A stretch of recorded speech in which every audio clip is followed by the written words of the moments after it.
Muito obrigado, senhor senador, presidente dessa audiência pública. Agradeço e cumprimento todas as autoridades em seu nome. Prometo que vou gastar apenas 5 minutos, senador, para contribuir com os trabalhos.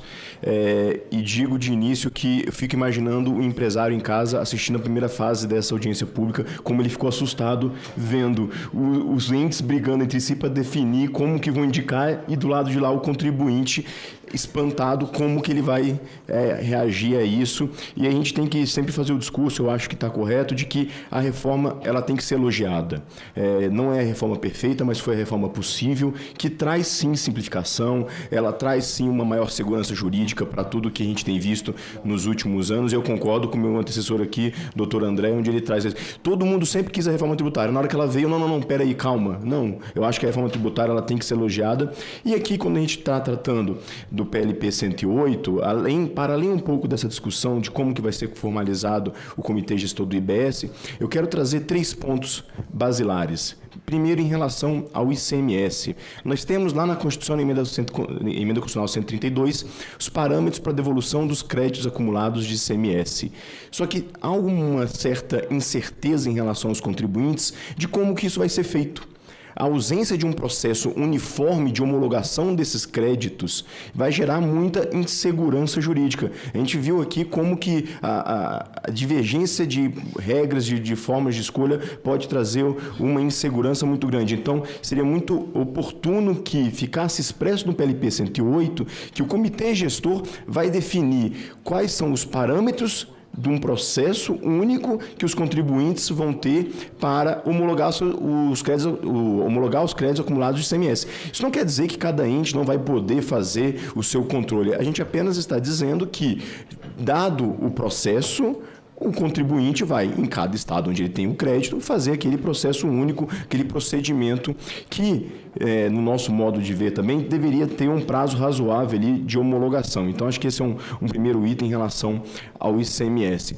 Um outro ponto em relação ao ICMS também, que está no PLP 108, dos créditos, é uma questão de que, dependendo da forma como o crédito foi homologado, ele vai poder ser compensado de uma forma ou ser transferido. Olha, eu não vejo diferença de formas de homologação do crédito, se foi tácita ou expressamente homologado. Uma vez homologado, ele tem que seguir a mesma regra, senão é diferente, não é homologação, né? Então, acho que esse é um outro ponto que tem que ficar muito claro. E, por fim, dada a impossibilidade de conceder benefícios tributários, a gente sabe que a reforma tributária ela muda essa chave, né? Ela passa para incentivo financeiro, ela tira um pouco da ideia de concessão de benefício tributário.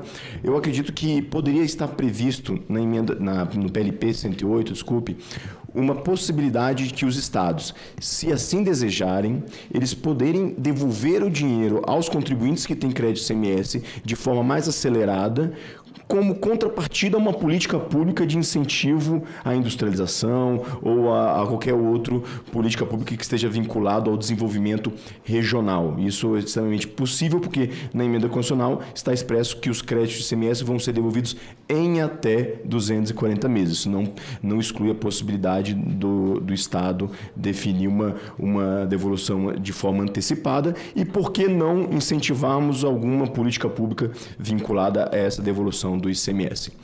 Em relação, passando ao item 2 de 3, em relação às multas, eu acredito que o meu colega Pablo, o presidente da Abrasca, vai aprofundar, mas existem diversas, entre aspas, tipos penais para descumprimento de obrigações acessórias, multas. Veja, senhor presidente, tem uma multa lá que se a pessoa jurídica não informar que o domicílio fiscal do sócio foi alterado, ela tem um descumprimento de uma multa, um descumprimento de obrigação acessória, ela é passível de multa. Veja, eu vou ter que controlar o endereço civil de todos os sócios da empresa, para que se alguém alterou, eu tenho que avisar, se não avisei.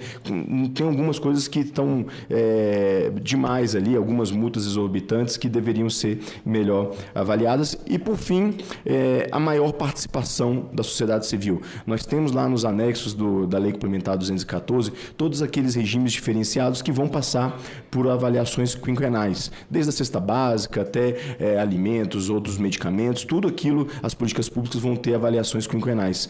E dentro do PLP 108 está ali expresso como é que vão ser essas avaliações quinquenais. E o que nós estamos sugerindo é a participação da sociedade civil, seja pela CNI, CNA, CNC, CNSEG, CNF, participarem deste debate. Em rápido e cumprindo meu prazo de 5 minutos, senhor presidente, eu encerro agradecendo e parabenizando pelo trabalho. Obrigado.